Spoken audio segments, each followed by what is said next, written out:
¿sabes? El tema está en que en 1810 éramos un imperio, por llamarle imperio, a mí no me gusta llamarle imperio, de 25 millones de kilómetros cuadrados. Y fíjate la casualidad que se dio, que en el mismo año y con la misma metodología, pues surgió la sedición de México, del cura Hidalgo, Aldama y Allende. Así estalló la guerra en México. Al mismo tiempo, en las similares fechas, sucedió lo mismo en Colombia con el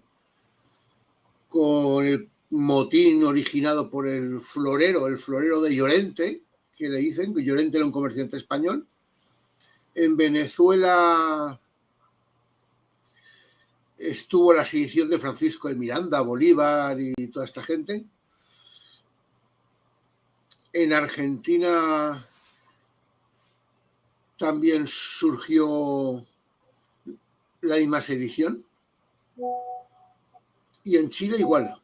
La excepción puede ser Paraguay, Perú, y todos con la misma excusa, el mismo argumento. Como España había caído toda, excepto Cádiz, en manos de los franceses, pues en defensa de los derechos del rey, lo que hacemos es deponer, o sea, rebelarnos contra las autoridades de ese rey y además matar a los españoles peninsulares. Eso se repitió con la misma metodología, los mismos argumentos y de las mismas formas prácticamente en casi toda Hispanoamérica. Ya te he dicho, pues eso, Chile, Argentina, Venezuela, Colombia y México. ¿No te parece mucha casualidad para que sea espontáneo eso? Bueno, lo que pasa es que también, ahí tienes razón tú, pero también se dan otras circunstancias. Es que cuando ves, es un dicho muy, muy español, ¿no? Cuando veas las barbas de tu vecino mojar, con las tuyas de pelar con las tuyas a remojar, ¿no? Entonces, si tenemos una situación en un punto, si tenemos una situación en un punto, esta situación se contagia al resto. Pero con la misma metodología y de la misma lógica masónica todos. No, hombre, claro que estaban de acuerdo unos con otros, pero no es lo mismo si no hay una mecha que se encienda, y en este caso se encendió una mecha en México y se contagió al resto de Hispanoamérica. ¿En las mismas fechas? ¿Me oyes ahora? Bueno, las fechas, sí, básicamente es un movimiento coordinado. ¿Me estás oyendo o no me oyes?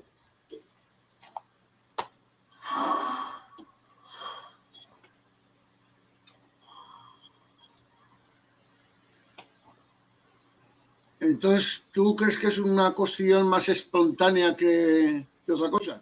No, yo no estoy diciendo eso. Lo que estoy diciendo es que cuando tienes las mismas condiciones en distintas partes del territorio, lo que se inicia en un lugar, pues se contagia al resto. Eso es lo que estoy diciendo. Ahora, espontánea no, pues ya sabíamos que estaba todo medianamente organizado.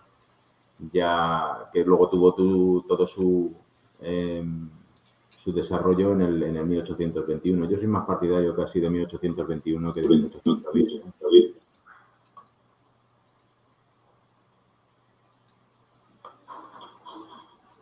No te estoy oyendo.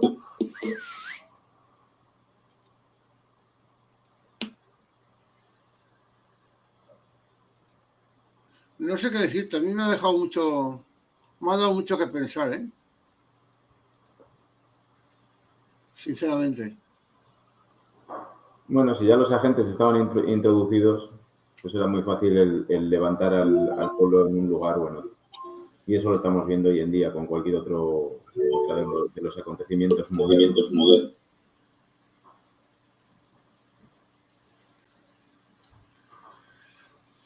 ¿Y tú qué opinas de la participación de la masonería, de la logia masónica en este aspecto? Pues tenemos que tener en cuenta que tanto, no me sale el nombre, sí, O'Higgins, como Alvear, como Bolívar, y un cura mexicano, que ahora no recuerdo su nombre, pertenecían todos a la misma logia masónica instalada en Londres, que se expandió por América. El cura Hidalgo de México, ¿me estás refiriendo? En México es que parece distinto. En México el cura Hidalgo le denunciaron que perteneció a una logia masónica que fue desmantelada rápidamente, instalada en la calle de las Ratas número 4 de México. Esa logia se llamaba Arquitectura Moral. Bueno, de eso sabes tú, más que yo, que has estado escribiendo el libro, ¿verdad?, de la destrucción de la Nueva España. Eso a mí es una parte de la historia que todavía me pilla un poco me ha costado el ir desmadejando esta parte de la historia. Y lo mismo nos pasa con la masonería, sí. No tenemos una idea clara de lo que es. Ellos siempre han tratado de estar muy ocultos en este tema. Pero bueno, los resultados como en Texas, cuando tienes lápidas en el mismo Álamo que conmemoran a los masones que hicieron la independencia.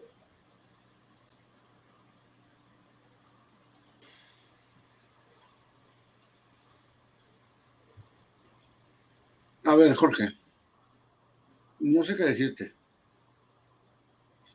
Lo cierto es que siguió la misma estrategia. Sí, pero si no se inicia en un punto del territorio, los demás no se hubiese iniciado. Y yo creo que más que nada esto se inició en la zona norte, contacto con los Estados Unidos, ¿no? Con las el primero, si no me equivoco, fue en Chile y Argentina, ¿eh? Pues puede ser. Yo esa parte la tengo menos estudiada, la zona del Cono Sur. Lo tengo menos estudiado. Más que nada lo poco que puedes ir investigando de aquí y de allá, porque en la universidad no te enseñan mucho sobre todo esto. Por eso te digo que es un tema de la masonería que tenemos un poco oculto, que merecería una investigación en detalle, pero no veo yo que esto se esté haciendo. Entonces está más en el entorno de la mitología que en el de la realidad. Ya, yo lo he investigado un poco bastante, y el problema de la masonería es que son sociedades secretas. Y las sociedades secretas pues no te hacen fichas de afiliación ni carnets de socio. Son secretas. Ese es el tema. Por eso no sabemos casi de este tema. Por eso... Entonces no dejan documentos, solo indicios. Bueno, aquí ya no hace mucho de esos indicios, y entonces, como te digo, tienes estatuas y placas en todas partes conmemorando por las distintas logias que hay por la zona. Es otra manera de ver las cosas. La puedes hacer más caso o menos caso, pero desde luego hay una placa, ahora mismo te estoy hablando de memoria, pero en la esquina del Álamo hay una placa que conmemora pues a los cuatro, y los cuatro los declara como masones, además, que eran Travis, Crockett y las otras dos personas. Sí, Sam Houston, Thomas Austin, si no me equivoco, era Thomas Austin. Houston, Crockett y no sé quién más. No, Austin y Houston no formaban parte de los amotinados en el Álamo. Estoy hablando únicamente de los amotinados en el Álamo, que son los que están reconocidos en un par de placas justo en la esquina del edificio. Vale, yo creí que tengo alguna foto. Sí, en algún sitio tengo alguna foto, pero es complicado el encontrarlas ahora mismo. Podría mirar, pero está difícil. Mientras nos vas contando algo, voy a ver si encuentro estas. Más que nada como curiosidad, ¿verdad? Pues sí, es curiosidad, pero mira, a mí un historiador argentino me negaba la veracidad de que San Martín fuera masón. ¿Te la negaba con papeles o sin papeles? Porque, claro... No, el argumento es el de siempre, el argumento de todos los historiadores. No hay un solo documento que demuestre, que diga que San Martín era masón. Digo, y claro, ¿cómo lo va a ver? ¿Cómo lo va a ver? Si la masonería es una sociedad secreta que no deja documentación. Habrá que llegar a esa conclusión por sus actos, por sus hechos, y fue fundador de la logia Lautaro en Mendoza. Mira, aquí la tengo. Argentina, participó en las reuniones de la logia Lautaro en Cádiz y en las reuniones de la logia de Francisco de Miranda, que creo que era la gran reunión americana, o de los caballeros racionales en Londres. Y digo yo, bueno, puede ser o puede no ser masón, pero si tiene pinta de masón, huele a masón, actúa como masón, se relaciona con masones y crea, funda organizaciones masónicas, a mí me dice que es masón. Y si luego tú entras en la página web de la Logia de Buenos Aires y de lo primero que te ponen orgullosamente es que San Martín era un masón, los mismos masones lo dicen en su página web, pues hombre, el historiador que siga buscando documentos, ¿qué más da? Bueno, es que con una sola evidencia te es suficiente, ¿sabes? Bueno, mirad, aquí os estoy compartiendo la foto esta que os comentaba. Esto está justo en la esquina del Álamo. Entonces ahí veis porque están haciendo honor a Bonham, a Bowie, Crockett y a Travis. Dickinson es menos conocido, formaba parte de los 200 aproximadamente que se metieron en el Álamo, pero los más importantes son los 4 primeros. Entonces los 4 primeros se los declaran aquí como masones. Yeah. Y además te dice, y para aquellos no identificados masones que dieron su vida en la batalla del Álamo en 6 de marzo de 1886. Ya, todos unos héroes, unos grandes héroes, ¿sabes? Sí. Pues sí. Al precursor de todos estos masones, un tal Poinsett, poco antes lo habían expulsado de México, porque fue el fundador de las logias yorquinas en México. Y aquí pues tienes la otra placa. La estás viendo, ¿no? ¿Es distinta a la anterior? ¿Se ha cambiado la pantalla? Sí, ha cambiado la pantalla, lo veo perfectamente. Pues entonces aquí tienes la otra placa y es pues están celebrando el lugar de nacimiento de la francmasonería en el oeste de Texas. En aquel momento esto era el oeste de Texas y el este forma parte hoy de la Luisiana, del estado de la Luisiana, que no es la Luisiana histórica, es mucho más pequeño, pero en aquel momento a Texas, el este de Texas era aquello y el oeste pues era donde estamos ahora mismo, en San Antonio. Claro, hoy en día Texas es un estado que de punta a punta tiene 1.600 kilómetros. O sea, es incluso es más grande que España en kilómetros cuadrados, pero por el diseño del estado, pues hay lugares en los que tú puedes recorrer pues un día entero en coche y no has llegado a salir de Texas. No has llegado. Sí, es como una vez y media a España. Sí.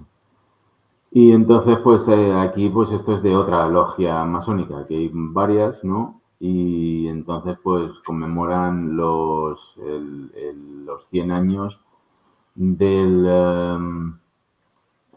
la creación o de la puesta en funcionamiento de la logia y hacen honor a aquellos pioneros masones que en aquella época pues fundaron la logia, y estamos hablando de que en 1848 pues esto es unos 12 años aproximadamente después de la batalla del Álamo. Entonces pues esto es algo que tenemos aquí muy presente, ¿no? Yeah. Pues sí, claro, como son sociedades secretas, pues no tenemos documentación, pero al final esto es como las redes sociales, ¿no? Que las ganas de presumir que tiene la gente y de mostrar lo buenos que son, pues hace que que nos enseñen lo que están haciendo, aunque lo quieran mantener en secreto. Entonces, pues, si son sociedades secretas, pero ponen placas en honor a otros masones, pues evidentemente, y sobre todo es que en la anterior fotografía que os he mostrado, esta de aquí, pues ellos mismos declaran quiénes son los... Esto es más que nada, es como un puzzle. Entonces tienes pequeños trocitos de información repartidos por todas partes y de lo único que se trata es de ponerlos en común. Y no vas a ¿qué decir? A encontrar un documento en que te venga un listado declarando que el otro y el otro pues son de un determinado palo político, ¿no? Eso no lo vas a encontrar. Pero para eso estamos, ¿no? Los historiadores, para separar el grano de la paja y pues llegar a las conclusiones correctas. Pero claro, todo depende del tipo de historiador que estemos hablando. Si tiene intereses políticos, pues evidentemente va a estar defendiendo sus intereses. Aquí hay mucha gente, bueno, aquí en todas partes hay mucha gente que dice, no encuentro documentos. Bueno, es que tampoco lo has buscado y cuando has encontrado esos documentos, pues no has querido publicar la parte que va en tu contra, solo la que va a tu favor. Esto es así como funcionan las cosas. Entonces no me extraña que si alguien no quiera hablar de masonería, pues no lo hable, pero realmente es que tenemos pruebas por todas partes. Está claro, ya puedes cerrar esto. Ya, pues hombre, el tema está que realmente no sé si estarás de acuerdo conmigo. Que nos colaboraron ingleses y gringos, e incluso franceses en España, pero realmente, ¿cuál es el caldo de cultivo ¿cuál puede ser el caldo de cultivo que cimentó la actitud de una serie de personas para que se organicen de tal manera como para poder destruir un imperio? Y además contra sus propios países, contra su propio país, porque todos eran españoles. El caso más flagrante era el de San Martín. Sí, bueno, Bolívar también. Sí, no, pero San Martín es que prácticamente había nacido en el Río de la Plata y desde los 5 años estaba en España. Sí. No, pero más que nada es los intereses económicos. Esto no tiene, el dinero no tiene patria. Entonces, y muchas veces cuando hoy en día tienes al indigenismo que te habla de lo mala que fue España y tal, y lo que no dice ni una palabra es de quién realizó las independencias, ¿no? Porque realmente las independencias no las hicieron los indios, las hicieron los criollos acaudalados. Entonces ahora que nos vengan con reclamaciones como tú dices, al Imperio Español, pues es un poco ya hasta de chiste, ¿no? Yo sí estamos de acuerdo en que todo esto habría que combatirlo, pero yo ciertamente ya estoy un poco cansado, ¿no? Llega un momento en que también te cansas de este combate, porque no le ves fin y los gobiernos actuales de lo que tratan es precisamente de que la población sea más ignorante y menos preparada para poder seguir medrando. Y taparlo. Yo he tratado de meterme en la psicología de esta gente, analizando mucho sus biografías. Y en todos he detectado dos detalles. Una, criminalidad. Casi todos eran criminales. Y la otra que he detectado yo es resentimiento, ira, venganza, frustraciones personales que podían justificar el revolverse contra su propia nación. Un caso muy flagrante es el de Iturbide. Iturbide prácticamente fue el militar más destacado en contra de los sediciosos de Hidalgo y Morelos y Vicente Guerrero, pero pasó que Iturbide también era muy corrupto y además abusaba mucho de fusilar. No se contentaba con coger prisioneros entre los sediciosos y fusilarlos, sino que también fusilaba a sus familias, padres, esposas, hijos, y los mismos militares españoles presentaron quejas al virrey en contra de sus abusos fusilando. Pero es que además eso se le juntó con que el tío era extremadamente corrupto.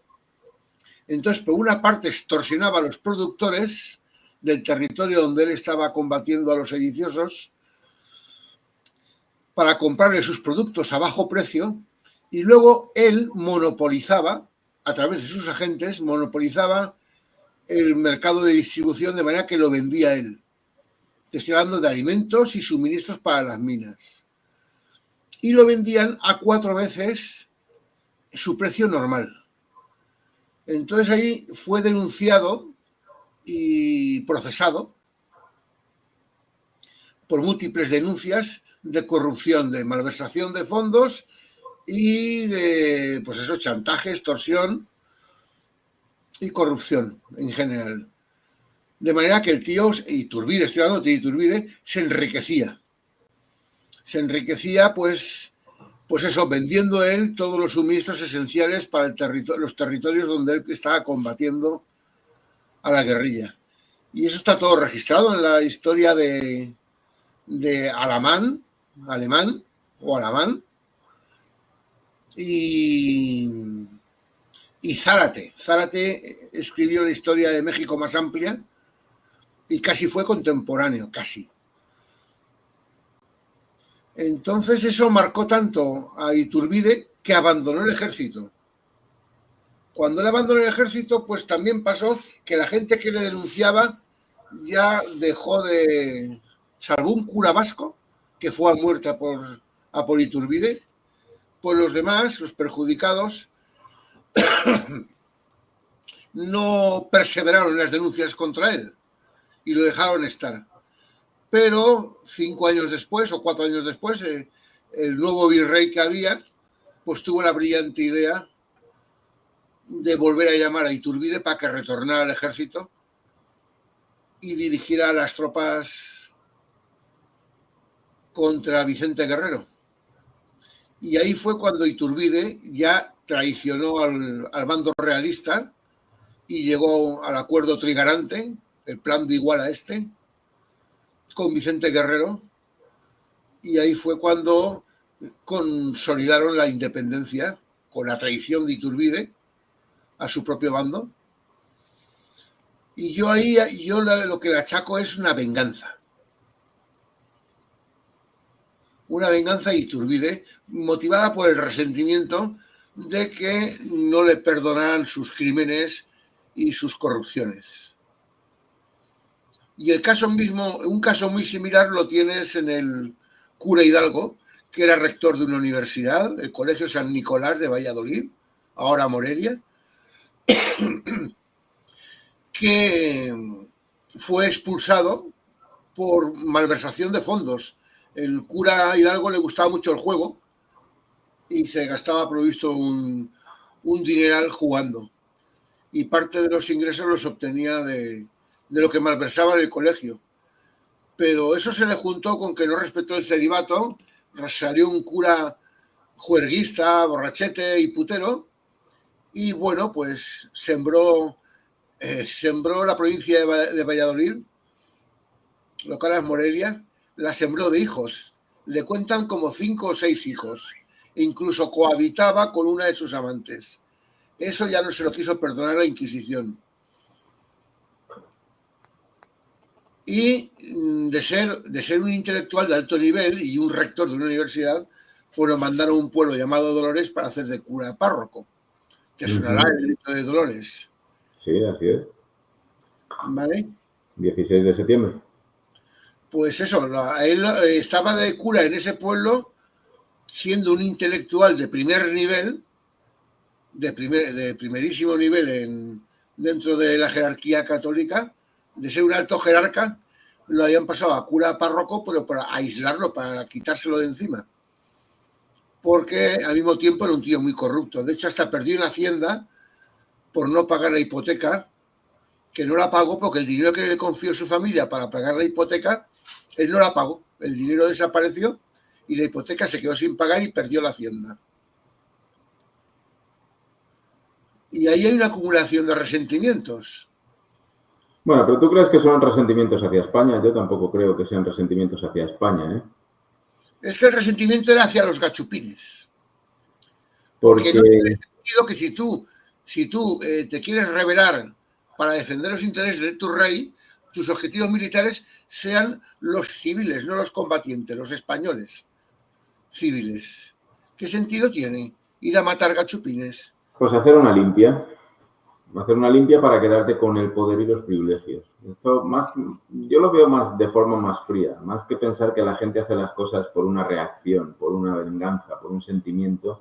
Yo creo que las hace fríamente por movimientos bien meditados, que al final dice, bueno, pues yo quiero seguir manteniendo el poder o quiero tener más poder del que ya tengo, y entonces pues me invento una independencia y una revolución que es curioso además porque, mira, el otro día, dando una clase, llegué a esa conclusión, y es que la diferencia entre México y España, en España realmente no hemos tenido una revolución.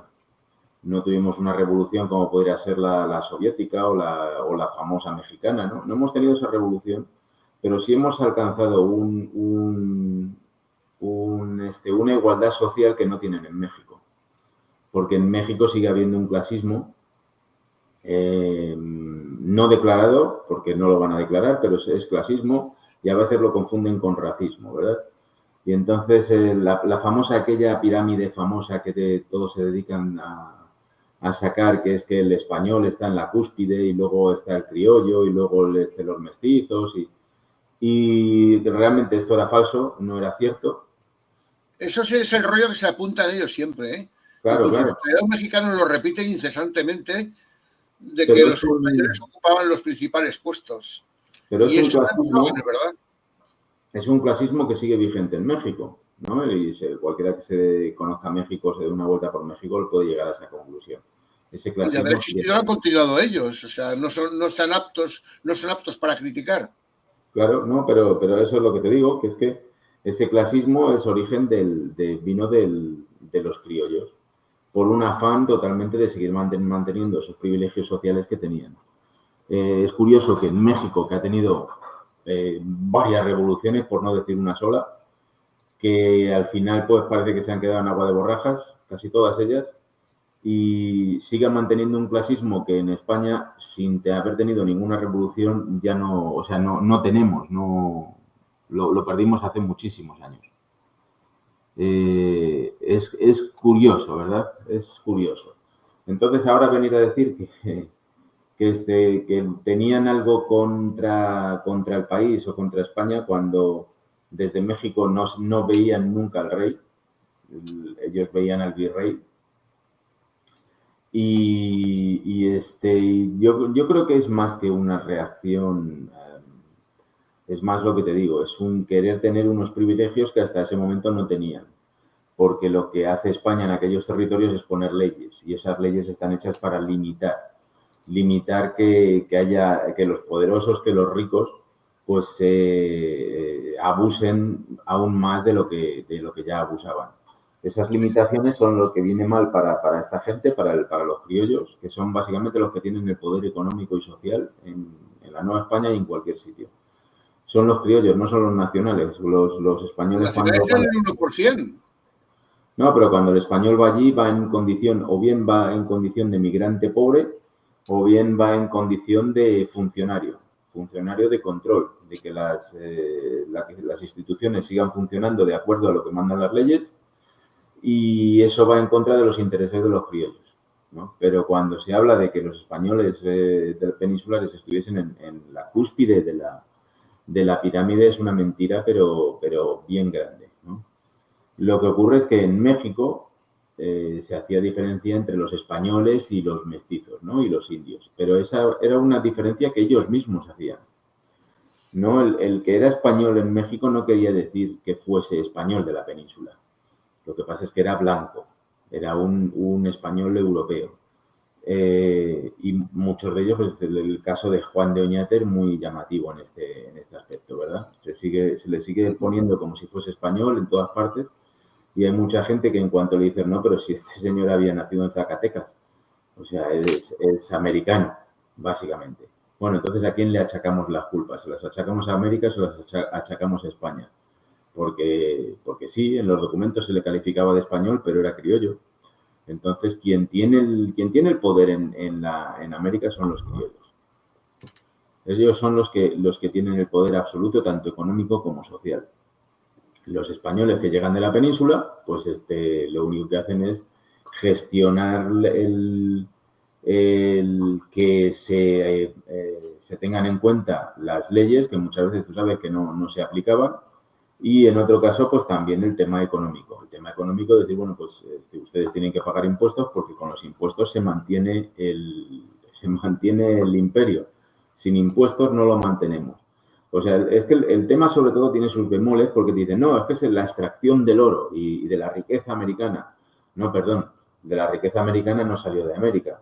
Lo que sale es el quinto real en algunos casos, que es el 20%, y en los casos de pauperados, como eran en las zonas pobres al norte de México, quitando los cogollos como pudieran ser precisamente Zacatecas o San Luis del Potosí quitando esas zonas, el resto, Norteamérica era un sitio bastante pobre en el que los impuestos no alcanzaban para pagar tanto a la seguridad con los soldados como a la conversión de los indios con las misiones y demás. Entonces, de lo que estamos hablando es de que, claro, tú como rico lo que no quieres es pagar impuestos y que esos impuestos pues sirvan para mantener hospitales y escuelas y muchas cosas. Es como aquí en Texas precisamente, con los Estados Unidos.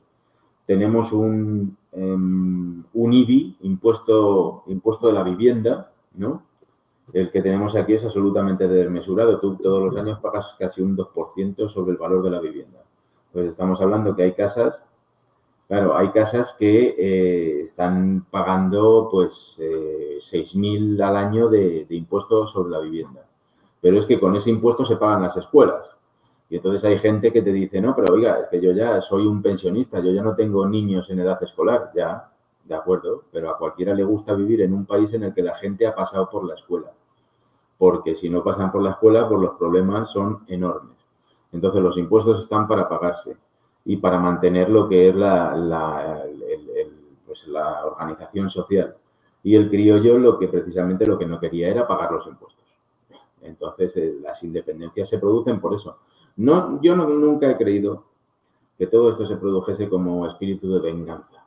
No, pues me quiero vengar del rey. No te quieres vengar del rey. Lo que pasa es que eres un ambicioso en el que no quieres colaborar en el bien común. Y por eso se producen las independencias. Pero no creo que por ninguna otra razón no hay todos estos procesos. No se hacen por un acto de corazón, ¿no? Pues venga, me da un a la cabeza y digo, pues ahora me voy a independizar. No, esto es un proceso que tras largos años y con unos intereses oscuros detrás muy potentes llega a independizarse. Y lo estamos viendo precisamente en el caso catalán actualmente en España. Pero vamos, yo no me voy a meter en ese charco ahora. Ya, pero yo creo que si tiene que haber alguna explicación, esa explicación tiene que ser multicausal. Sí, por supuesto. Los impuestos. Cuanto más multicausal, menos espontánea, ¿sabes? Cuantas más causas haya para esto, menos espontánea se produce. O sea, hay una planificación detrás cuidadosa y de largo tiempo. Eso lo podemos tener claro también. Hombre, el hecho relevante es que se dieron a partir de 1810 todas. Y esa fecha coincidía con el momento de mayor debilidad de España, porque era cuando los ingleses habían sido expulsados de España por los franceses. En su primera huida los retornaron y que los franceses tenían conquistada toda España menos Cádiz, que la Junta Suprema de Sevilla se tuvo que trasladar a Cádiz. Solo quedaba Cádiz. Todo el resto de España estaba en manos de los franceses. Ese fue el peor momento de la historia de España, de su debilidad. Y justo en ese momento es cuando estallan las sediciones, los motines. Y siempre promovidos por criollos de la clase alta. Hay un caso más excepcional, como sería el de San Martín, que San Martín es que estuvo a punto de morir a manos de los españoles, no sé si lo sabías. Sí, sí. Y se achaca mucho que le causó un gran resentimiento, porque San Martín era el bajel o bedel, el bedel del general Solano. Solano era el gobernador de Cádiz, que se resistía a declarar la guerra a los franceses en 1808. Entonces, una turba de gaditanos fue al gobierno militar de Cádiz. San Martín les combatió, luchó, estuvo a punto de morir, pero de repente desapareció. Y a quien cazaron fue al general Solano y lo ahorcaron. Sí, porque en estos casos de sedición, pues es lo que se busca, es el ser expeditivo, ¿no? Acabar con ello. Entonces eso es normal. Sí, pero es que 2 años después, San Martín pidió la baja del ejército con excusas que se sabe que eran mentira y se fue por Portugal directo a Londres. Y en Londres justo a la logia de Francisco de Miranda. Y ahí hizo amistad con otro resentido, un tal Alvear, no sé si has oído hablar de él. Me suena, sí. Alvear para mí tenía una especie de complejo de Estocolmo, porque su familia viajaba hacia España en 2 fragatas en una época de tregua con los ingleses, en que no estaban en guerra, y su familia, su madre y sus hijas y sus hermanas viajaban en una fragata, y él viajaba en la otra fragata con su padre. Y los ingleses, a traición y sin declaración de guerra previa, cañonearon la fragata donde iba su madre y sus hermanas y murieron. Y su padre y él fueron llevados prisioneros a Inglaterra. A pesar de eso, él se hizo anglófilo, se hizo masón y fue pues uno de los principales protagonistas, junto con San Martín, de la independencia de Argentina. De eso nos podrá dar fe, supongo, nuestro amigo Martín, que se ha incorporado a la conversación. Hola. Muy buenas, Martín. Buenas. ¿Cómo están? Muy bien. Te presento a Jorge. Hola, Martín, ¿cómo estás? Un placer. Un placer, Jorge. Encantado. Compartimos el apellido con Jorge. Sí, García. García. Lo malo abunda. Así, Martín García Silveiro. Silvero. Silvero. Sí, Silvero.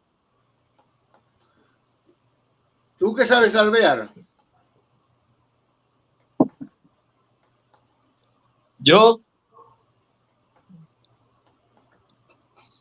quisiera acotar sobre el tema de las independencias. Todo ese proceso que se dio en 1810 prácticamente.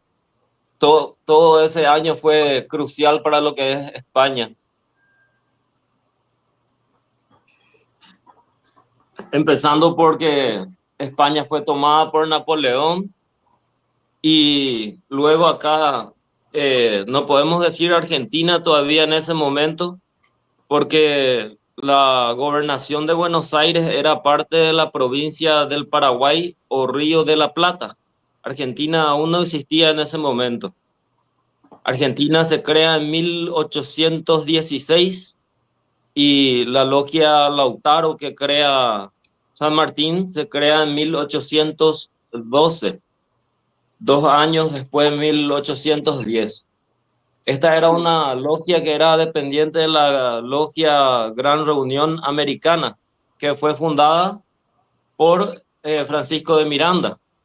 Exacto. En Londres, en el año 1798. El año 1810, el gobernador don Bernardo de Velasco, el gobernador del Paraguay, el último gobernador, hace una proclama el día 18 de diciembre a los provincianos del Paraguay y habla de San Martín y otros como hijos espúreos de esta provincia. O sea, la provincia del Paraguay. Buenos Aires era una provincia interna, no existía Argentina como tal. Argentina luego se crea en 1816, uniendo otras provincias que también eran parte de la provincia del Paraguay y la zona más sur, que correspondería antes a la Capitanía de Chile, que es la Tierra Magallánica. Y quisiera leer un fragmento de este texto, si se puede. Sí, hombre. No obstante, te quería preguntar una cosa. ¿Qué nos puedes contar del inicio de la independencia en Buenos Aires en la Revolución de Mayo de 1810? En 1810, Argentina celebró su bicentenario mucho antes de lo que debe ser. Porque cuando la Junta de Nueve toma el poder en Buenos Aires, le quita al virrey del Río de la Plata del poder. Y luego, en 1816, recién oficialmente se forma. Desde allí ellos empezaron un proceso de querer adherir otras provincias a Buenos Aires. Incluso Paraguay, ya en la época del 70, pierde gran parte de la zona sur del territorio que luego se anexa a Argentina, a la actual Argentina. Y el país original de Paraguay, que abarca lo que hoy es Argentina, Uruguay y gran parte de Bolivia, norte de Chile, incluso en algún tiempo antes de Mendoza, quedó mediterráneo y hasta desconocido por otros países que fueron formados del mismo país. El nacionalismo que después nos afectó a todos, cada uno por su lado quiere crear la historia de su país, y entonces en ese afán quisieron borrar Paraguay para olvidar quizá esa parte de cómo se formó su propio país, dividiendo y traicionando a sus coterráneos. Ya, pero lo cierto, Martín, es que el 14 de mayo de 1810 llegó una goleta inglesa anunciando la total derrota de España. Sí. Y anunciaba la disolución de la Junta Central, que eso nunca sucedió. Nunca se llegó a resolver. Buenos Aires siempre fue de interés para los ingleses, para los piratas, para los holandeses, portugueses. Ya, pero yo no estoy hablando de la repercusión que tuvo ese anuncio. Fue el considerar que el virrey ya carecía de autoridad y entonces nos apropiamos nosotros del poder. Sí. Porque nos da la gana. Y este gobernador de Velasco luchó para defender Buenos Aires de los piratas y también luchó en una de las batallas del Rosellón contra los franceses, porque hay como 3 o 4 batallas conocidas con el mismo nombre y él participó, creo, en la tercera. Yeah. Y si me permiten, les leo el texto un poquito. Es copia del original. Copia fiel. Heroicos provincianos, nuestros enemigos, ese puñado de bandidos enviados por la Junta Insurreccional de Buenos Aires contra esta noble provincia, os ha hecho el mayor agravio en creeros capaces de la sedición y del miedo. El intrépido jefe de la expedición a la ciudad de Corrientes le ha dado una prueba que no los tememos, y los valerosos comandantes de las partidas del Paraná, don Fulgencio Yegros y don Pablo Thompson, han recibido a los emisarios de los rebeldes de la manera más propia para convencerlos que aquí no tiene lugar la intriga y la falsía, únicos medios con que han pensado suplir la debilidad de sus fuerzas. No hay arbitrio, por infame que sea, que los insurgentes no hayan puesto en ejecución para separaros del camino de la justicia y del honor. Todos saben que entre las tropas de la desgraciada ciudad de Buenos Aires viene varios hijos espúreos. Espúreos, recordemos que significan carentes de verdad. De legitimidad. De legitimidad, exactamente. Hijos espúreos de esta provincia, dice, que es la provincia del Paraguay. ¿Qué fundamentos tiene esta junta turbulenta para deducir que sus honrados parientes y paisanos habían de seguir sus detestables ideas? Ellos son los primeros que vengarán la injuria que se les hace, dando una prueba al mundo entero de los fieles sentimientos que les animan. Sabed más esa cábala de facciosos en sus sesiones sanguinarias han resuelto y maquinado el asesinato de vuestro gobierno. ¿Acaso porque yo dejara de existir se acabaría vuestra fidelidad?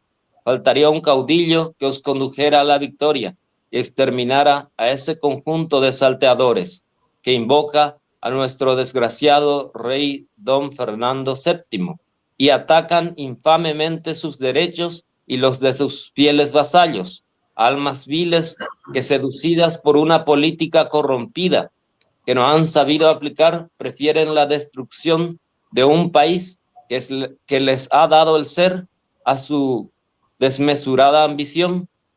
Han hecho todo lo posible para invitar al tirano Napoleón, pero les faltan luces y ejércitos.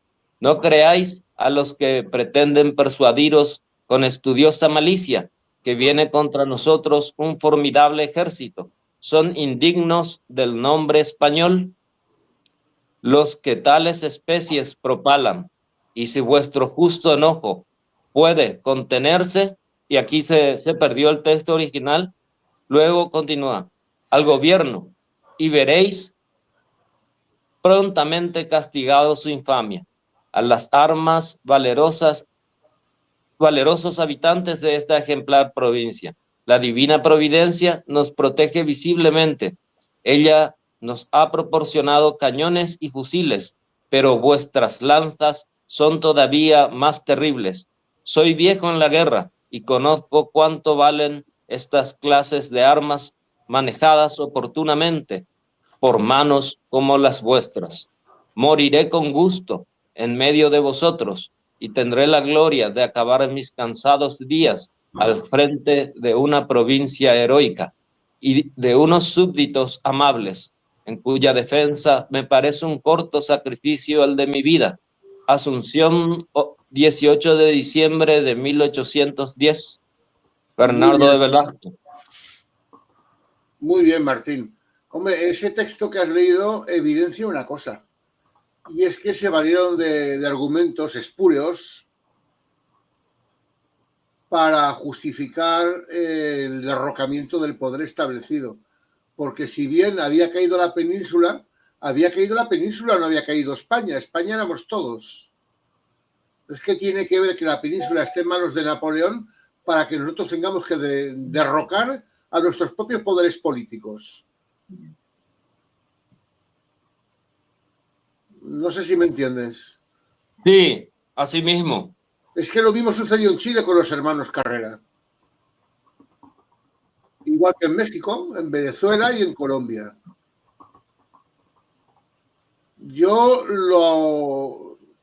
Al margen de los intereses que tengan unos por resentimiento y otros por interés económico, el interés económico es obvio en Argentina, porque eran precisamente los contrabandistas que contrabandeaban y hacían negocios con los ingleses los que promovieron lo que tú nos has narrado. Yo lo que detecto ahí es un plan organizado, en mi modesta opinión. No sé, Jorge, lo que opinará, pero lo que Sí, nos han dejado... no, es lo que te he dicho, que lo veo muy...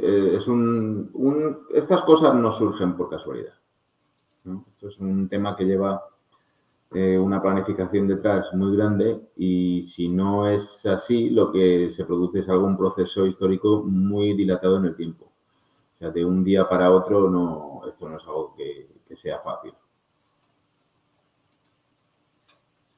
Sí, en eso estamos de acuerdo.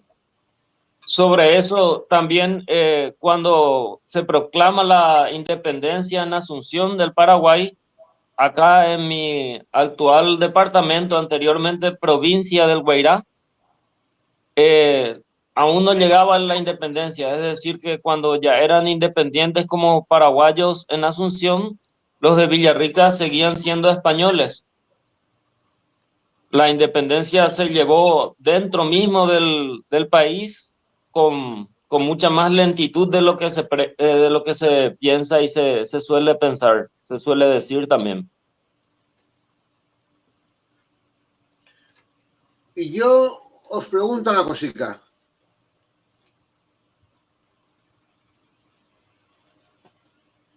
¿Cuáles fueron las consecuencias inmediatas, Jorge? A ti te pregunto. Las consecuencias inmediatas de derrocar el poder establecido, de derrocar a España. En tu caso, quizá más vinculado a Norteamérica, que es más tu tema, ¿no? Las consecuencias inmediatas, si hablamos de lo que es en México, ¿no? La parte que yo más... México y todo el sudeste de Estados Unidos, todo el Southwest. Sí. Lo que pasa es que en México ya no estamos hablando de 1810, ya no estamos hablando de movimientos que se van produciendo en una determinada dirección. Lo que estamos hablando es de que esto llega hasta 1821, que es cuando ya se produce el reconocimiento de esa independencia y más que nada lo que se reconoce es la imposibilidad por España de dar marcha atrás con ese proceso. O sea, de alguna forma de parar ese proceso. Ese proceso ya era imparable. De todas maneras, desde Madrid ya se veía claro que las cosas iban a ir en ese camino. Lo que ocurre es que, bueno, esto pasa como siempre, como en todo lo que sucede en España, y es que si hay el virrey, por ejemplo, por un ejemplo, cualquier gobernador, ellos sabían que tenían un puesto de trabajo por 4 o 5 años y que cuando terminase su puesto de trabajo tenían que hacer un informe para pasárselo al siguiente y que su expediente se quedase impoluto y no diese motivos a un juicio de residencia, ¿no? Entonces, ya desde ese momento, pues el tomar algunas decisiones a largo plazo es un poco una incongruencia. Nadie iba a tomar una decisión a largo plazo cuando le quedan, pues yo qué sé, 1 año, 2 años para ser relevado del cargo, pues dice, bueno, pues mira, esto se queda así y yo no voy a mover un dedo. Y un poco, pues eso fue lo que sucedió siempre en el Imperio Español. Ellos ya se sabían que las tendencias iban en ese camino, pero ¿para qué hacer nada al respecto? No digo ya no solo en contra, sino ni tan siquiera tener planificado un plan B. Eso es algo que sucede y no siempre sucede en los países anglosajones. Los países anglosajones pues tienen 30 planes, ¿no? Si hay 28 letras en el alfabeto, las que haya, pues tienen un plan para cada una de esas posibilidades. Pero en España nunca se ha hecho ni tan siquiera un plan B. Las cosas eran así porque eran así y si las cosas se torcían, pues entonces pues se reaccionaba. ¿No? Culturalmente el español reacciona, no prepara. Ese es nuestro gran problema. Entonces, ya, pero hay que pensar que ya no teníamos gobierno, Jorge. Hay que pensar que, aparte de que estábamos invadidos, no teníamos gobierno y estábamos debatiendo una nueva constitución. Ya, pero tú estás hablando de 1800, entre 1808 y 1812, pero es que las independencias reales se producen en 1821. O sea, 1819, 20, 21, 23, ahí es donde se producen las independencias. Se producen justamente cuando el general Riego le da Ya estamos otra vez. Se ha cortado brevemente. Disculpas a nuestra audiencia. Ya estamos en el sitio de nuevo. ¿Por dónde íbamos, Jorge? Así que estábamos descabezados. Sí, estábamos descabezados, pero aún así se podía haber mantenido, se podía haber hecho alguna preparación en función de la evolución de los acontecimientos. Pero eso es algo que culturalmente España nunca hace. Hombre, se envió al general Morillo. Los españoles nunca nos preparamos para nada. Como se debería. Si alguno se prepara un poquito, eso es un hecho aislado totalmente y Aislado. Más que nada políticamente. El político vive básicamente, y lamentablemente es así, pero vive a robar todo lo que pueda durante sus 4 años, sus 8 años de mandato. Y no es algo, fíjate que no es algo que hayamos inventado ahora en esta generación, en los gobiernos actuales. Es algo que lleva culturalmente con España pues toda su existencia. Los romanos nos dejaron cosas muy buenas, pero también nos dejaron cosas malas. Es así. Y en lo que respecta, la corrupción tampoco es algo que sea español, ¿eh? O sea, esto es algo que afecta a todos los países del mundo. Ya da igual que seas anglosajón, eslavo o chino o español, da igual. Pero sí es cierto que el anglosajón necesita un plan, necesita un manual de procedimiento estándar hasta para ir al baño. Y eso no es precisamente el hispano, lo que es un máquina, digamos así, en improvisación. Eso es nuestra mejor ventaja, pero es que no nos queda otra, porque como no somos capaces de hacer planes a largo plazo, pues entonces improvisamos y somos unos artistas en la improvisación. Y eso pues es un rasgo cultural que va en todos los gobiernos españoles, ya sean de antes o después. Por eso yo digo que confío menos en que digamos, las independencias sean ni un motivo de planificación española, porque no lo eran, ni tampoco alguna reacción airada a una venganza o a un me encuentro mal o no. Esto es un tema planificado y probablemente, evidentemente, pues tiene que estar planificado desde fuera, porque yo no confío en que los españoles seamos capaces de planificar la destrucción del Imperio Español como... Jorge, ¿quieres decir que nos lo dieron planificado otros? Hombre, por supuesto. Hombre, ahí te doy yo un dato relevantísimo. Y es que, no sé si has oído hablar del Plan Maitland, pero se basaron en ese plan. San Martín ejecutó uno a uno todos los pasos del Plan Maitland. No sé si lo sabías. Bueno, pues es que al final el político de turno lo que tiene son asesores, porque no se puede hacer todo a la vez. Entonces, cuando los eventos históricos suceden, normalmente lo que se hace es achacar las culpas a alguien, cargarle el muerto a alguien, y esto ha pasado a lo largo de toda la historia.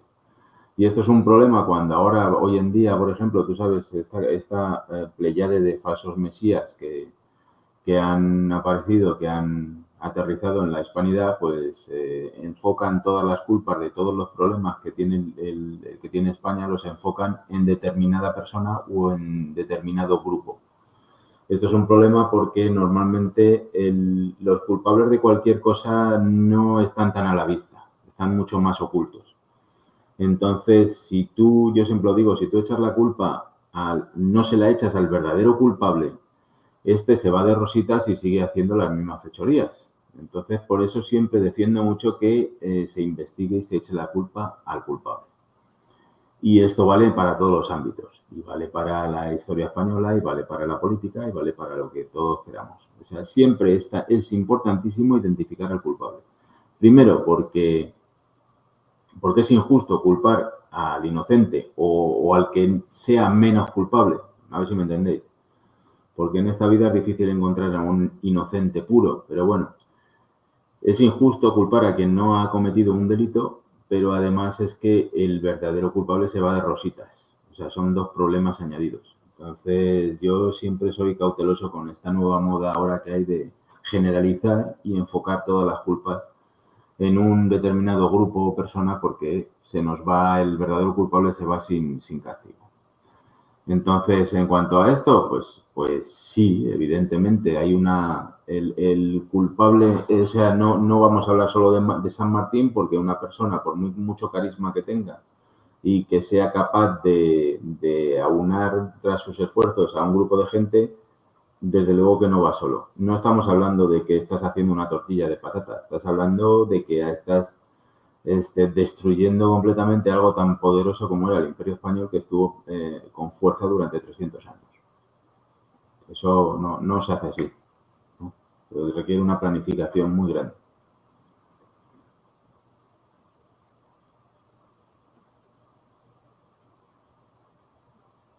Yo lo que veo ahí es que fueron dirigidos por los ingleses. Prácticamente se ciñeron a lo que les marcaron. Bueno, pero también es comprensible, ¿no? Porque los ingleses llevaban, ¿qué decirte? ¿Qué? 200 años de guerra continua con España y no conseguían no conseguían los objetivos. Pues tampoco hay que rasgarse mucho las vestiduras con este tema, ¿no? Es decir, bueno, pues son imperios rivales y había una competencia y si no puedes ganar por las buenas, pues lo intentas ganar por las malas. Y es así, ¿no? Tampoco hay que excederse en ese tema, ni tampoco hay es que ahora mismo lo que hemos hablado tú y yo más de una vez con estos falsos mesías, pues es que no solo son los ingleses, hay otros culpables y tenemos yo precisamente en mis estudios lo que llega a la conclusión es que Francia tiene mucha y muy grande parte de culpa en lo que es la destrucción del Imperio Español. Y sin embargo es el que siempre se va, fíjate que es que en todas partes siempre ha pasado que Francia es el país que siempre se va de rositas, ¿eh? Nunca es un enemigo declarado, siempre está entre un lado y otro y al final pues el tema es que nos estamos enfocando mucho con los ingleses, pero nadie está estudiando la incidencia de los gobiernos franceses y de los reyes franceses en el devenir del Imperio Español. Y no me refiero solamente, hay que tener en cuenta una cosa. No me refiero solamente a los Borbones, me refiero a todo en general. Ya, Jorge, pero ahí tenemos que convenir que Francia, si se le puede achacar alguna responsabilidad, es su actuación en la península, en la metrópoli, no en el resto de América. Hombre, en el resto de América, si hay que buscar protagonistas, esos son ingleses. El principal enemigo de España en América, en Norteamérica, fue Francia hasta la independencia de los Estados Unidos. Eso que nadie se lee, porque de ahí van saliendo documentos y se ven las continuas traiciones y los continuos tejemanejes de los franceses en América, en Norteamérica. Los ingleses se enfocaron más en Sudamérica porque también, entre otras partes, es que Norteamérica no era rica. Norteamérica se ha hecho rica en el siglo XX y en el siglo XXI, pero en el momento en que España se va al norte, en Norteamérica, que estábamos hablando del siglo XVI, el XVII y el XVIII, Norteamérica es un territorio pobre. No hay petróleo, no se conoce el petróleo, lo primero. Los minerales que tiene requieren una tecnología que en ese momento todavía no se tenía y entonces Norteamérica pues es un lugar inhóspito, agresivo, en el que lo único que hay son pues indios que quieren matar a todo el que va por su territorio. No tenían ni moneda. Si el comercio lo hacían con trueques de tabaco. Entonces, mira, yo ahora mismo con un buen amigo ha hecho un vídeo en YouTube y ahí precisamente lo que estoy defendiendo pues es el que España es la madre de Occidente, porque España es la que articula el territorio en Norteamérica antes, después, durante y casi después, ¿no? Porque realmente esas 13 colonias no tenían capacidad absoluta, no solo ya para conseguir su independencia, sino para defenderse, sino para formar un país que se pudiese defender de los intentos posteriores que hizo Inglaterra de volver a conquistar las 13 colonias, ¿sabes? Entonces, esa España tiene un papel fundamental ahí y podemos considerar que España es la creadora del Occidente, es la madre de Occidente, como lo conocemos. Pero, claro, es que lo que estamos es confundiendo. Lo que quieren los franceses en Norteamérica es cortar por el norte a España y bajar hacia el sur y quitarle a España las minas de plata. Esto es un objetivo declarado de los franceses pues desde casi el primer momento, pues hasta que ya por acuerdos de la misma dinastía borbónica, pues ya se para con ese tema, ¿no? Pero ese fue el objetivo. Nunca lo consiguieron, ¿no? Que yo sepa, nunca lo consiguieron. No, bajaron de los grandes lagos hasta el Mississippi. Porque ¿qué van a hacer? No, pero bajar bajo un tío en canoa, nada más. O sea, es que no... Bajaron 3 tíos en canoa por el Mississippi y ya lo que hace la propaganda francesa, que son los verdaderos inventores de la propaganda, pues es el decir, no, bueno, nosotros poseíamos la Luisiana, teníamos aquí unos espacios enormes y el señor de la sal fue prácticamente un incompetente que tiró por tierra hasta su misma gente, ¿no? Entonces hay que quitarse un poquito del tema del tema de Francia. Francia fue la que intentó por todos los medios el entrar desde el norte para quitar la productividad de las minas españolas en México, en San Luis del Potosí, en Zacatecas, en todo esto. Pero es que era un tema imposible y sobre todo con los mimbres que tenía Francia, que no tenía ningún mimbre. Eso sí lo podría haber hecho España, porque en España se decía, venga, vamos para allá y vamos para allá. Pero Francia era todo propósito, pero nada más que propósito. Y, sin embargo, los ingleses sí tenían una conciencia de dónde estaba verdaderamente el poder español económico, que estaba en América del Sur y en el Caribe. Ahí es donde estaba el verdadero poder económico de España. Y entonces son los ingleses los que atacan esas, y lo tenemos pues en Jamaica y lo tenemos en Cuba, que pasan a posesión inglesa, y lo tenemos en Colombia, en la ciudad en Cartagena de Indias, y es un continuo. Los ingleses sí son conscientes realmente de dónde sale la riqueza española, pero por eso no se meten en América del Norte. América del Norte, el principal enemigo que hemos tenido siempre han sido primero los apaches y segundo los franceses.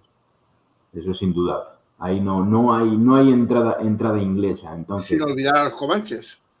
No, los comanches, enseguida se pudo llegar a un acuerdo con ellos, con los comanches. Juan Bautista de Anza les derrotó una vez, se llegó a un acuerdo con ellos, y el tema con los comanches es que tenían una unificación, era una confederación de tribus. Entonces se llegaba al acuerdo con el jefe y todos cumplían.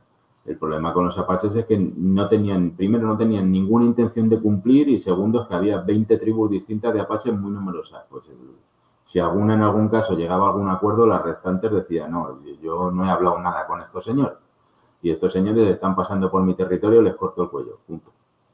Pero sobre todo Francia es el principal enemigo que tiene España durante los principales años, durante el siglo XVIII y el siglo XVII. Es el principal enemigo de España en Norteamérica. Pero claro, lo que te digo, como estamos ahora con este tema del mesiánico, que en cuanto dices algo de eso no es así, ya te llaman anglófilo, pues dices, bueno, pues seguid creyendo lo que vosotros queráis creer, ¿no? Pero no es realidad histórica lo que estáis creyendo. Sí, las independencias son una suma de varios factores. También Francia tiene una larga historia de conflicto con Inglaterra. Aproximadamente en 1000 años se interrumpieron por breves tiempos la guerra entre Francia e Inglaterra, y la guerra franco-india de 1754, creo, sí, a 1763, que es para tomar el poder de Canadá entre Francia e Inglaterra, y en un bando uno tenía un grupo de indios y en el otro grupo. Así, también los indios se vieron envueltos en esa guerra. Después, Inglaterra misma, dentro de Inglaterra había personas que tenían otros ideales como la libertad, Eso mismo lleva a Estados Unidos, que, o sea, que las 13 colonias británicas se independicen de Inglaterra misma luego. Bueno, pero los ideales de Y, libertad, eso a los ingleses les viene de John Locke y y eso, realmente John Locke está inspirado en Francisco de Vitoria y te puedo garantizar que la mayoría de los líderes de la independencia de Estados Unidos eran fieles lectores de Francisco Suárez y de Juan de Mariana. sí, los ¿Y por ideales de qué? libertad en este contexto sería de autogestión de los países, porque también la corrupción me afectaba mucho. Por ejemplo, acá en finales de 1700, los provincianos estaban inconformes con todas las autoridades y veedores que se enviaba de España, porque venían a ver qué podían recaudar rápido y se iban rápido también después sin solucionar las quejas de la gente, de las personas. Lo que iban realmente era a supervisar la corrupción generalizada que había entre los criollos, que eso es lo que no cuentan en el presente. En el Sí, presente las repúblicas resultantes que nos cuentan, pues sí, nos cuentan de que estaban discriminados. sí, Y la la historia, discriminación es que venía un funcionario de España y los ponía firmes. sí, la ¿Entiendes? historia está muy modificada. Te puedo decir que la corrupción era, el mercado de la corrupción, el mercado negro, era superior, llegó a momentos en que era superior al mercado legal. O sea que Sí, por cada barco con mercancías legales que llegaba, llegaban 10 barcos de contrabando. Y eso estaba sí, generalizado en toda creo Hispanoamérica. que Creo que ese evento también sumado a cierto estatus que tenía Cataluña en España hizo que de repente se volviera muy rica en el siglo XIX. Sí, pero eso es posterior, eso ya repercutió en la independencia de Cuba. Si los catalanes son Sí, relevantes al en algo final, es la conflictividad que hubo en Cuba, que en gran parte es por culpa de ellos, pero ese ya es otra sí. temática. El tema está, Lo- el tema está en cuáles fueron las consecuencias de la independencia. ¿Qué pasó con México? ¿Qué pasó con Argentina? ¿Qué las pasó con guerras Paraguay? internas ¿Qué pasó luego con que Chile? se generó después de la creación de Argentina, por ejemplo, acá llevó a varias guerras que se extienden hasta la última gran guerra de Uruguay, Argentina, Brasil contra Paraguay. Eso ya fue en Esa fue la última. 1864, 1870. Eso No, pero seguía eso, siendo continuación de las independencias.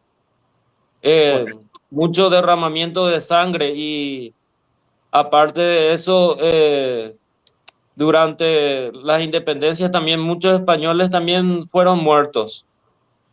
Pero es que en México sucedió lo mismo. En mi opinión, no sé en la de Jorge, la independencia supuso la ruina inmediata de todos los países hispanos, Sí, especialmente para, México y el Río de la Plata y para Perú. finales del siglo XVIII, la élite sería prácticamente criolla.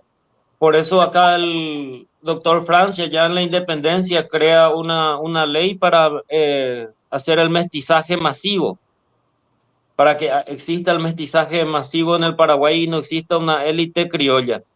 Entonces muchos desde esa época falsifican su identidad.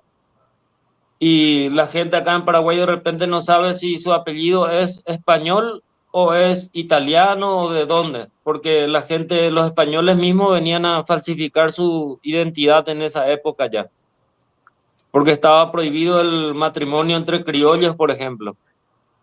Esto fue en el año 1816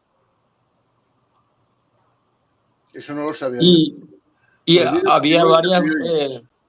por ejemplo, fueron expulsados los jesuitas y lo que era su cementerio acá se convirtió después en un convento de los franciscanos en esa época.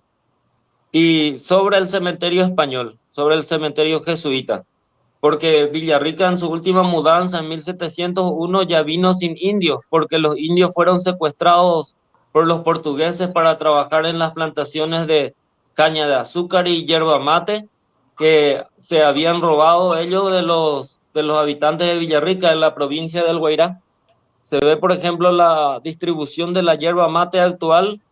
Ellos claman que es algo compartido en la región, quitándole el mérito que tiene Paraguay, que un jesuita encontró acá la yerba mate y también le dio el Podemos uso al concluir resto. que una de las consecuencias inmediatas de la independencia de América fue el holocausto de los nativos, tanto del norte como del sur. Porque el del En norte gran lo parte conocemos muy sí. bien, pero la gente desconoce la masacre que hicieron con los guaraníes y la masacre que hicieron con los tehuelques y los araucanos en la Pampa y en la Patagonia, que hasta principios del siglo XX, en que en Chile, por ejemplo, cazaban a los Shelken y contrataban a gente que se dedicaba exclusivamente a cazar nativos. Eso en el sur. En el norte, pues eso ya era hasta financiado por el gobierno central, en el caso de California. Sí, eso hasta hace poquito en Paraguay, incluso la gente así le tenía a los indios, ¿Cómo se como si llamaba la tribu fueran. que habitaba Uruguay, que prácticamente la desaparecieron? Allí, aparte de guaraníes, había otros grupos que sí fueron exterminados. En Uruguay no dejaron un indio, Charrúa, prácticamente. los charrúas. Los charúas, exactamente. Esos los cargaron prácticamente a todos. Y Sí, en Estados Unidos, pues ya sabemos lo que es. No llega a ser el 1% de la población. y la provincia del Uruguay tiene nombre en guaraní, solo que en guaraní la Y se pronuncia como una vocal extra. Ya. Sería Uruguay, que significa agua del Urú. Urú es una gallina silvestre, Anda, agua del Uru. agua del Urú. Y los mismos uruguayos no saben más qué significa su país porque ya no conocen el idioma guaraní. Porque a diferencia de acá en Paraguay, los criollos fueron los que se encargaron de mantener el guaraní y también de modificarlo. Porque hablamos en guaraní en Paraguay, pero no es el guaraní de los nativos. Incluso tenemos influencia de los vascos en muchas otras palabras como jaca, farra, taitá, aitá, tolay. Ya. Jorge, ¿cuáles son para ti las consecuencias inmediatas de la independencia, del desmembramiento, del descuartizamiento de Hispanoamérica? Hombre, la consecuencia inmediata principal es el expolio. El expolio que se produce por los criollos, precisamente, y luego no el pago, porque ellos no pagan con lo que roban en sus propios pequeños países. Ellos no pagan a los ingleses, ellos lo que hacen es hipotecar ese país en el futuro para que este sea prácticamente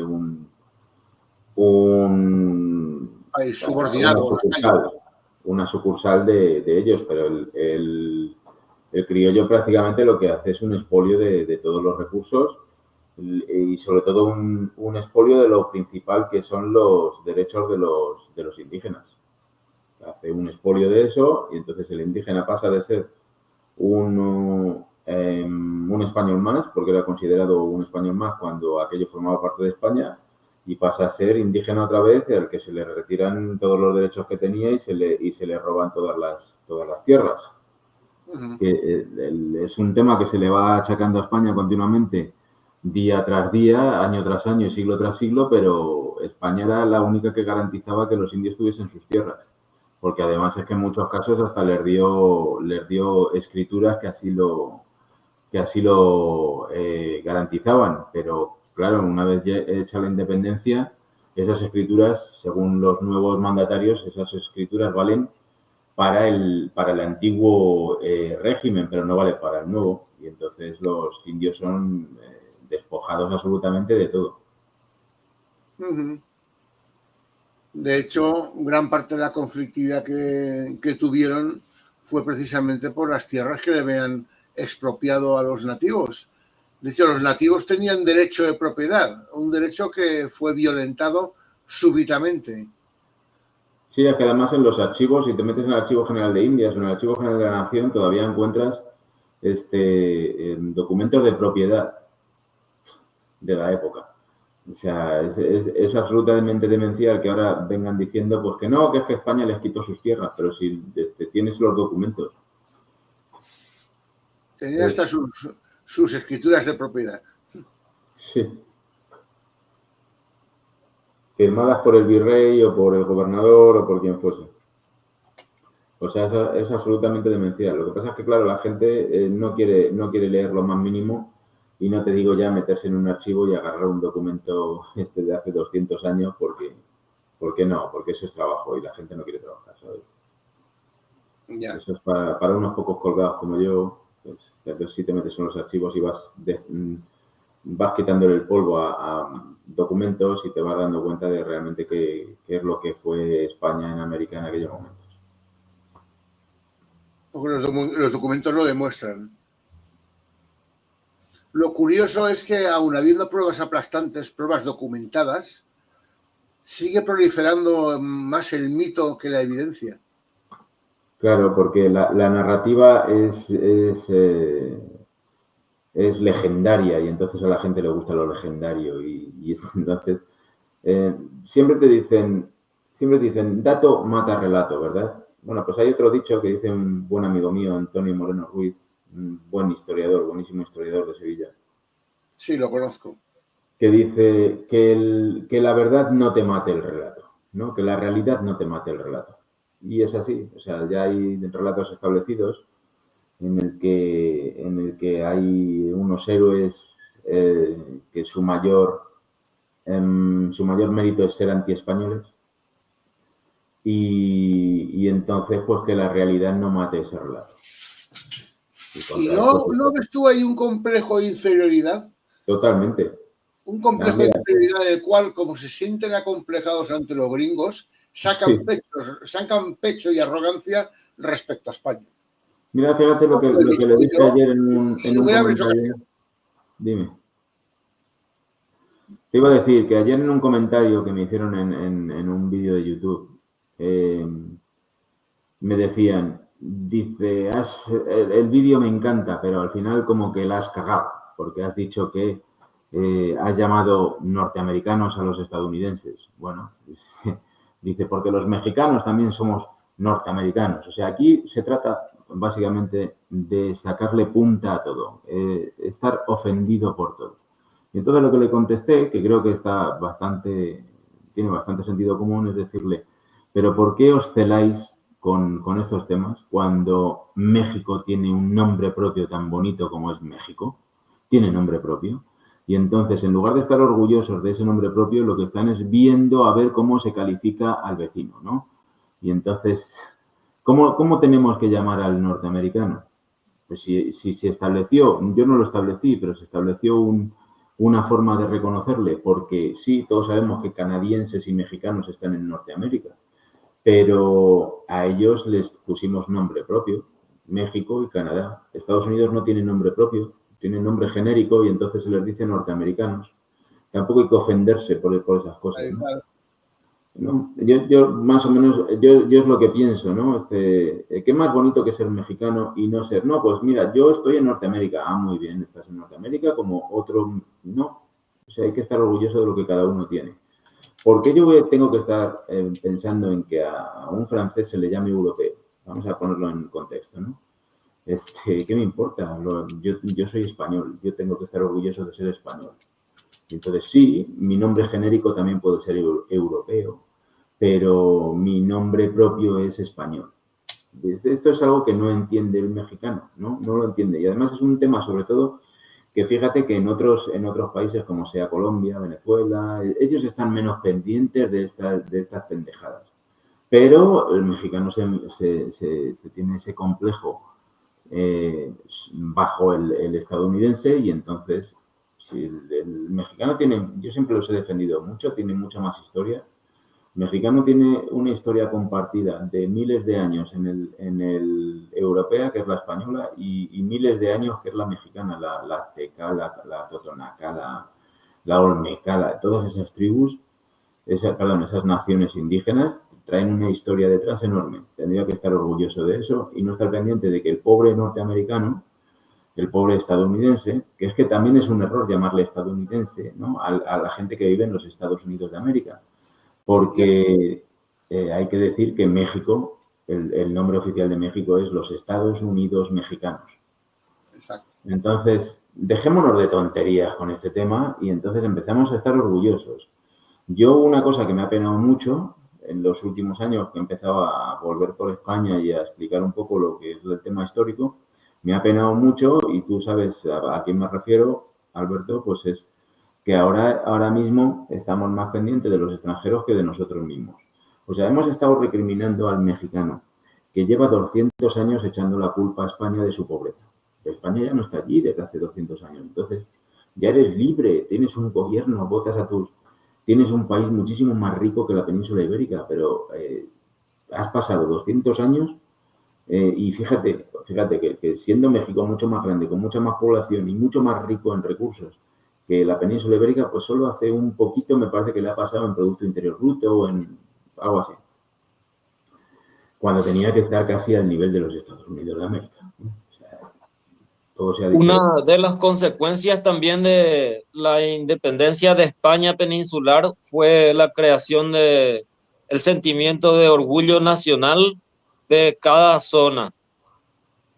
Sí, pero es Sin un embargo, en la orgullo época nacional de malentendido. España mismo también existía el regionalismo, pero actualmente eso evolucionó a nacionalismo de cada parte y para justificar de repente la pobreza actual, muchos recurren a la historia para culpar a España, para buscar un culpable siempre. Muchas Sí. gracias, Martín, por lo que acabas de decir, porque ese es un tema que nos hayamos dejado en el tintero. Y es que uno de los virus más destructivos que nos inseminaron o que nos inseminamos a nosotros mismos es el virus del nacionalismo. El identificarnos con naciones inventadas, naciones artificiales que jamás habían existido, que su procedencia era, pues eso, de partes de lo que era España. Y eso nos ha creado graves problemas entre nosotros mismos, porque ahora tenemos una falsa conciencia nacional que nos hace incluso detestar y enfrentarnos con nuestros vecinos, que siempre han sido nuestros compatriotas, han sido tan españoles como cualquier otro. De manera que peruanos y chilenos tuvieron sus enfrentamientos, ecuatorianos con paraguayos, argentinos con todos sus vecinos, Colombia con Perú. Esa conciencia, ese sentimiento nacional, lo que ha hecho ha sido, aparte de levantar fronteras y crear múltiples ejércitos, nos ha creado una especie de falso orgullo y sentimiento de pertenencia que nos ha provocado odiar al vecino, cuando el vecino es más de lo mismo que tú. Es lo mismo que tú. Simplemente no, ahora es que él es colombiano y el otro es venezolano. Y eso, bueno, pues el nacionalismo ha ensangrentado durante estos 200 años a toda América. Pero no solo toda América, también ensangrentó Europa en el siglo XIX y de manera industrializada y masiva en el siglo XX. Porque al fin y al cabo las dos guerras mundiales se asentaron bajo el principio del nacionalismo. Eso me recuerda a una anécdota muy curiosa de la Primera Guerra Mundial. Y era que la Primera Guerra Mundial la querían aprovechar los marxistas para provocar ellos una revolución social. De manera de que el proletariado se rebelase contra sus gobiernos, contra sus estados y crear, digamos, un mundo proletario. Era un poco la masturbación mental que se hacían los socialistas de aquella época. Pero la frustración que se vieron encima ellos es que todos sus proletarios, todos sus trabajadores en lugar de alinearse con su ideología laborista, con su ideología política socialista, internacionalista, no, se alinearon con los intereses de su nación. De manera que los trabajadores franceses se alineaban con Francia, los alemanes con Alemania, los italianos con Italia y con los austríacos con Austria. Pesaba más en los trabajadores su conciencia de pertenencia a la nación que al hecho de pertenecer a una clase social y defender una lucha de clases, ¿no? Defender una lucha de naciones. Así se cimentó, ese fue el resultado de la guerra, de la Primera Guerra Mundial y de la Segunda mucho más grave, porque la Segunda ya se fusionó el nacionalismo con el socialismo y ya pues ahí nació Mussolini y Hitler de esa fusión. Entonces ya persisto, donde quiero llegar es que uno de los venenos que nos han metido en nuestras venas es el nacionalismo. Y actualmente podríamos incluir el socialismo también. Sí. Totalmente. Pero vamos, y esa es una de la manera en que nos han roto en 20 pedazos. Bueno, y todavía les queda trabajo, ¿eh? Todavía pueden hacer mucho. Sí, porque promover la reunificación de naciones es complicado. Yo apuesto porque Chile, Argentina, Uruguay y Paraguay sean una misma nación, por ejemplo. Pero convencer a los gobiernos de que eso tiene que ser así es más complicado. No, pero estamos en la misma situación que cuando se rompió el imperio. Es el afán de los criollos por hacerse ambiciosos y si tú ahora mismo te dan a elegir entre ser cola de león o cabeza de ratón, evidentemente que vas a seguir siendo cabeza de ratón porque tu beneficio económico está ahí.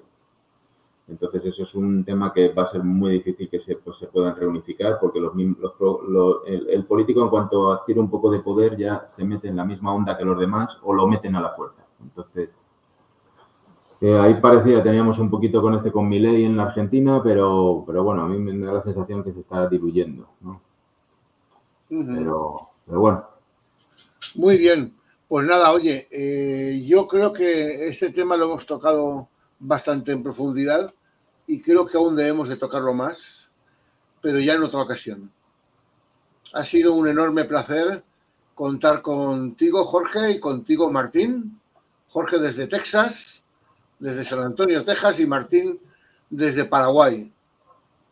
Y este tema yo creo que da para más, yo creo que se puede analizar mucho más profundamente en qué consistió y cuáles fueron las consecuencias de la destrucción de Hispanoamérica. Con estas palabras yo, pues nada, os invito a que aportéis unas palabras de despedida y os amenazo con volver. Pues yo muchas gracias por la oportunidad y gracias, Martín, por haberte conocido y a ti, Alberto, pues estamos hablando y seguiremos trabajando. Un abrazo. Muy bien. Pues nada, hasta pronto, Jorge y Martín. Chau, chau. Un gusto, Jorge. Igualmente, Martín. Un abrazo. Un abrazo igualmente. Gracias, Alberto. De nuestra audiencia y ya quedáis amenazados de que volveremos. I'll be back, que dijo, ¿era Howard el que lo dijo en Filipinas? I'll be back. Y le dice, mejor no vuelvas, que volveremos a ser una colonia tuya. También bueno. Terminator. Sí. I'll be back. Hasta pronto. I'll be back.